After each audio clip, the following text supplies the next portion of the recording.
Hello friends, कैसे हैं आप सब। उम्मीद करता हूँ सब ठीक होंगे, मज़े में होंगे। दोस्तों आज आपके साथ एक डिटेल वीडियो शेयर करने वाला हूँ सोलाना को लेकर। कुछ फ्रेंड्स की रिक्वेस्ट थी कि सोलाना पे वीडियो बनाएं और हमें बताएं कि सोलाना को क्या हमें बाय करना चाहिए या नहीं, और अगर करें तो किस प्राइस पे इसको बाय करें। तो रिसेंटली जब मेरे पास ये मैसेज आया, मुझे जब रिक्वेस्ट मिली, तो उस टाइम सोलाना का प्राइस था तकरीबन $14, और इस वक्त अगर हम करंट प्राइस देखें तो वो है तकरीबन $11.25। मैं एक चीज़ की कंफर्मेशन कर रहा था कि अगर वहाँ से इसका प्राइस नीचे चला जाता है तो फिर मैं आपके साथ इसकी वीडियो शेयर करूँगा। उस टाइम इसका प्राइस था तकरीबन $14, एक सपोर्ट थी इसकी $14 की। अब उसको ये ब्रेक करके $11.25 पे आ गया है। चैनल पे अगर आप पहली बार आएँ तो लाइक सब्सक्राइब ज़रूर कीजिएगा। लाइक सब्सक्राइब करने से मुझे भी मोटिवेशन मिलता है, तो इसलिए बिल्कुल भी मत भूलिएगा सब्सक्राइब करना। तो वो मिसाल तो आपने सुनी होगी, जब एक कश्ती डूबती है तो वो अपने साथ सारे मुसाफिरों को लेकर डूबती है। अब अगर मुआवज़ा हो जाए टाइटैनिक की तरह कि उसमें एक लेडी बच जाए और बाद में वो एक मुआवज़ा ही हो सकता है, तो इसी तरीके से एफ के साथ जो हुआ है, एफ के साथ जितने भी लोग जुड़े हुए थे, इन्वेस्टर्स थे, प्रोजेक्ट्स थे, एफ ऑलमोस्ट उन सबको लेकर डूब गया है। अब सोलाना अगर एक मुआवज़ा ही कर दे तो क्या ही बात होगी। इसमें इसकी पॉजिटिव चीज़ों के ऊपर भी बात करूँगा, नेगेटिव, और फिर एंड में आपको अपना ओपिनियन बताऊँगा कि सोलाना को हमें बाय करना चाहिए, और अगर करें तो किस प्राइस पे करें, ताकि हमारा जो है वो रिस्क लेवल कम से कम हो सके, हम अपने रिस्क को, अपने पैसे को बचा सकें। मैं अगर अपनी बात करूं दोस्तों सोलाना की, तो मैंने कभी भी सोलाना को बाय नहीं किया। इसकी जो पहली नेगेटिव चीज़ है जो मुझे कभी भी अच्छी नहीं लगी, मैं आज से 2 साल पहले से इसको नोट करता आ रहा हूँ। पहली नेगेटिव चीज़ कि इसका मैक्सिमम सप्लाई इन्फिनिटी है। याद रखिएगा दोस्तों, जब भी आप किसी कॉइन की सप्लाई इन्फिनिटी देखें, उस कॉइन के ऊपर कभी भी ट्रस्ट मत किया करें, क्योंकि वो प्रोजेक्ट लॉन्ग टर्म में आपको वॉश कर देता है। ये आप अपने जहन में रखिएगा, क्योंकि हम आपको अगर कोई फ़ायदा नहीं पहुंचा सकते तो कम से कम आपके साथ अपना एक्सपीरियंस तो शेयर कर सकते हैं ना। तो मैं आपके साथ एक एक्सपीरियंस शेयर कर रहा हूँ, मैं आपके साथ वो बातें शेयर कर रहा हूँ जो नए आने वाले दोस्त हैं, जिनको इन चीज़ों को नहीं पता। तो आप सप्लाई के साथ साथ सबसे पहले जो है वो आप मैक्सिमम सप्लाई देखा करें। अगर किसी कॉइन की मैक्सिमम सप्लाई इन्फिनिटी आ रही है तो आपने कभी भी उसको लॉन्ग टर्म के लिए होल्ड नहीं करना। पहली चीज़ जिसकी वजह से मैंने कभी ज़िंदगी में सोलाना को बाय नहीं किया। और जब ये $20-30 पे था तो उस टाइम काफ़ी लोगों ने कहा सोलाना बाय कर लें, लेकिन मैंने तब भी बाय नहीं किया। दूसरी इसकी जो चीज़ है जो मुझे अच्छी नहीं लगती वो ये है कि इसकी 90% जो सप्लाई थी वो सिर्फ 10 वॉलेट्स में थी, और अब उसका इम्पैक्ट हमें नज़र आ रहा है, क्योंकि जो एफ टी एक्स ने लोगों के साथ किया उसकी वजह से जो बाकी अच्छे प्रोजेक्ट्स थे जैसे सोलाना है, सीरम है, जो अच्छा परफॉर्म कर रहे थे, कुछ अपने आप को दिखाने की कोशिश कर रहे थे मार्केट में, एक अच्छे कॉम्पिटिटर की तरह थे, उनके ऊपर काफ़ी फ़र्क पड़ा। लेकिन सोलाना में पहली दो चीज़ें ऐसी नेगेटिव थी, एक तो इसकी मैक्सिमम सप्लाई, और दूसरा इसकी जो टोकन होल्डिंग है उसको देखकर मैं कभी भी इस प्रोजेक्ट पर ट्रस्ट नहीं करता था। तीसरी चीज़ जो है वो इसकी जो कंसर्निंग है वो है मार्केट कैप। अब आप देखें कि इसकी 4.1 बिलियन मार्केट कैप है, ठीक है। तो रैंक इसका अच्छा है, 18 नंबर पे रैंक कर रहा है, पॉजिटिव चीज़ है, ठीक है। लेकिन सप्लाई कंसर्निंग है, ख़ास तौर पे इन्फिनिटी।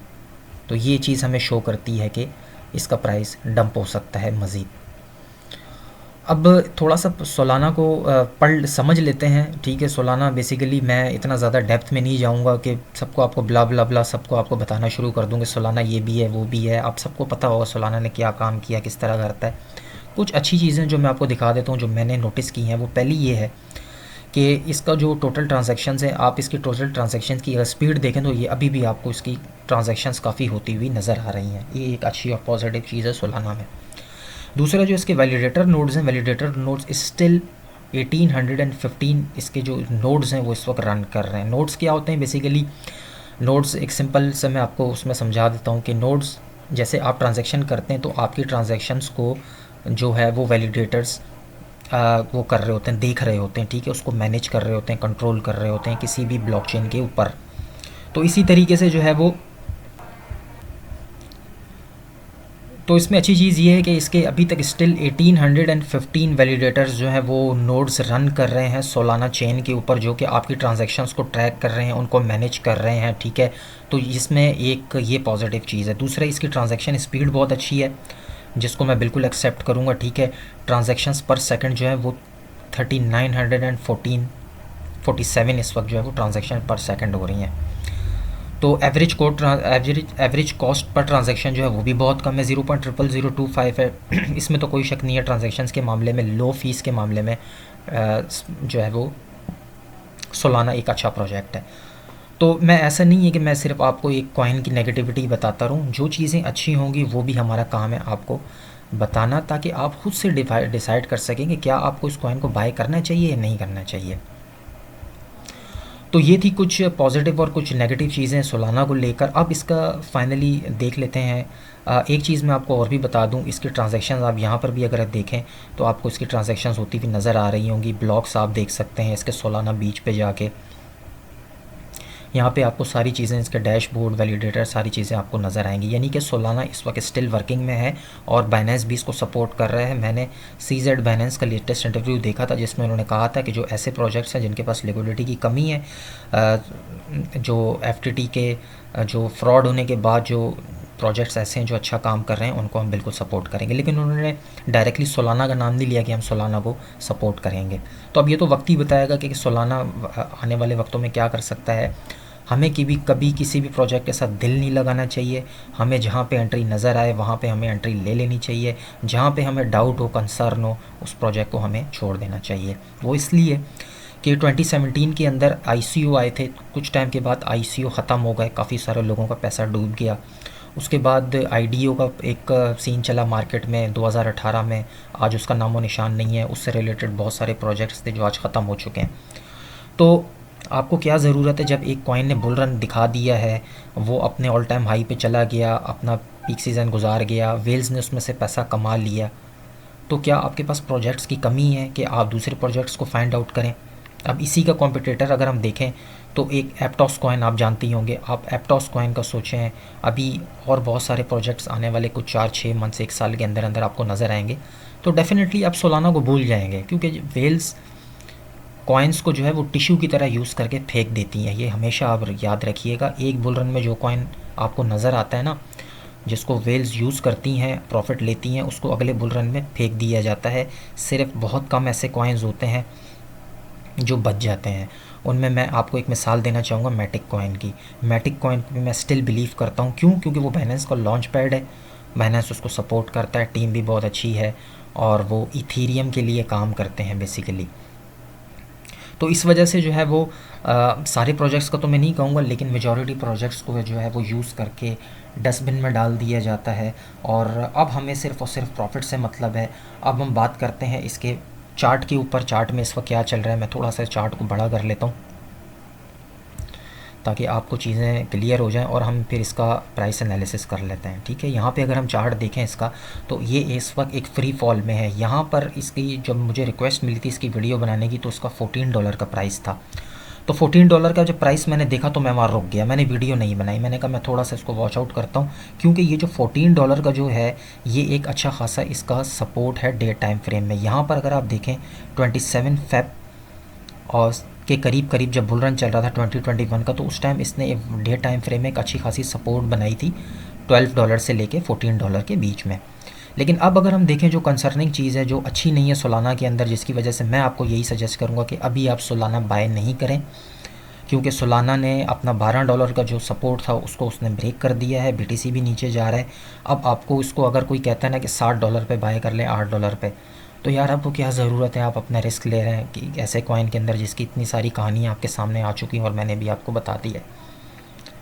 तो अगर आप इसमें एंट्री लेना भी चाहते हैं ना, आप नहीं रह सकते सोलाना को लिए बगैर, तो फिर आप थोड़ा सा पेशेंस रख लें अपने अंदर और आप कम से कम ऐसे प्राइस पे इसको बाय करेंगे जहाँ से आपका रिस्क लेवल बहुत कम हो जाए। तो मैं आपको उसके टारगेट बता देता हूँ। जो इसका स्ट्रॉन्ग टारगेट है वो ये यहाँ पे बनता है, तकरीबन जो है वो $4 के करीब है। $4, $3.5 से लेके, थोड़ा सा मैं चार्ट को बड़ा कर लेता हूँ। यहाँ पे आप देखें, ये जो मैं एक आपको 1 मिनट लाइन ड्रॉ करके दिखा देता हूँ। इस जगह पे अगर आपको सोलाना मिल जाता है ना $4, $3.5 से लेके $4 के बीच में, तो आप यहाँ पे सोलाना को बाय कर लीजिएगा।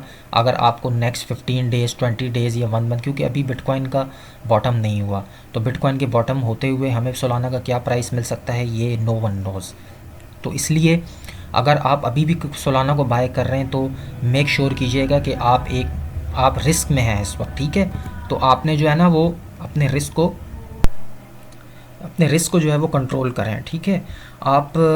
मैंने आपको बताया ना कि यहाँ पे अगर देखें, अगर प्राइस आपको मिलता है, अगर हम इसकी डेट देखते हैं तो ये तकरीबन 21 जैन 2021 का मैं आपको इस वक्त जो है प्राइस दिखा रहा हूँ। तो इस जगह पे आप शॉर्ट टर्म के लिए सोलाना को बाय कर सकते हैं। और अगर यहाँ पर नहीं आता तो आपको बिल्कुल भी घबराने की या परेशान होने की ज़रूरत नहीं है। कभी भी किसी प्रोजेक्ट के साथ प्यार मत किया करें, लगाव मत किया करें। इस मार्केट के अंदर प्रॉफिट लें और कॉइन को किक कराएं, कभी भी किसी कॉइन के साथ दिल ना लगाएं, ठीक है। तो ये इसका एक प्राइस लेवल है जो मुझे नज़र आ रहा है $3.5 से लेकर $4.5 के बीच में। अगर ये पंप हो भी जाता है $6 $7 से, तो आपको फ़र्क नहीं पड़ना चाहिए। 6000 क्रिप्टो करेंसीज़ है मार्केट में, एक आएगी तो दूसरी जाएगी, एक जाएगी तो दूसरी आएगी, यही सीन चलता है इस मार्केट में, जो मैं काफ़ी टाइम से देखता आ रहा हूँ। अगर आज 6000 क्रिप्टो करेंसी हैं तो नेक्स्ट बुल में 12000 क्रिप्टो करेंसी होंगी। तो इसलिए बात यह है कि जो सोलाना के जो एफटीटी के साथ हुआ उसकी वजह से जो सोलाना के ऊपर एक लोगों का डर वो बैठ गया है।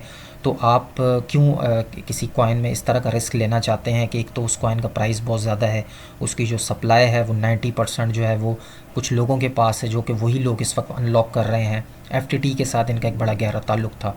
और इन्फिनिटी सप्लाई है जो कि सबसे ख़राब चीज़ है सोलाना की, जो कि इन्फिनिटी सप्लाई है, ठीक है। तो ओवरऑल मोरल यही है इस वीडियो का दोस्तों कि सोलाना को अगर आपने बाय करना है तो $4 से $3.5 के बीच में अगर आपको मिलता है तो आप बाय करें। उसके अलावा आप इसको बाय नहीं करें। अगर आपको अपना पैसा अच्छा लगता है, अगर आप चाहते हैं कि आपका पैसा ना डूबे, तो आप सोलाना से फ़िलहाल के लिए थोड़ी देर के लिए आप दूर रहें। और इसके कंपैरेटिवली हमें और बहुत सारे प्रोजेक्ट्स मार्केट में नज़र आ रहे हैं, आने वाले वक्तों में नज़र आएंगे। जैसे कि एप्टॉस है, एप्टॉस एक अच्छा प्रोजेक्ट है, उसमें आप इन्वेस्ट कर सकते हैं, और बहुत सारे प्रोजेक्ट्स हैं। तो ये थी वीडियो तो सोलाना को लेकर। यकीनन आपकी कन्फ्यूजन भी दूर हो गई होगी, आपको पता चल गया होगा कि किस प्राइस पे सोलाना को बाय करना है और कहाँ पे हमें नहीं बाय करना।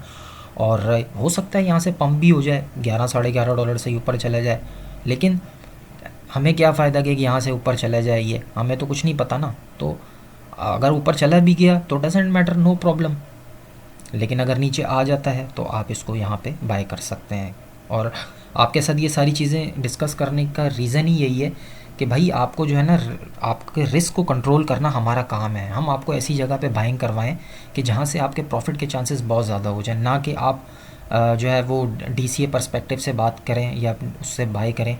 क्योंकि अगर आपके पास अच्छा खासा अमाउंट है, डॉलर्स हैं, तो सारे लोग तो ऐसे नहीं होता कि हर किसी के पास जो है वो ज़्यादा डॉलर और वो डीसीए पर्सपेक्टिव से कॉइन्स को बाय करें।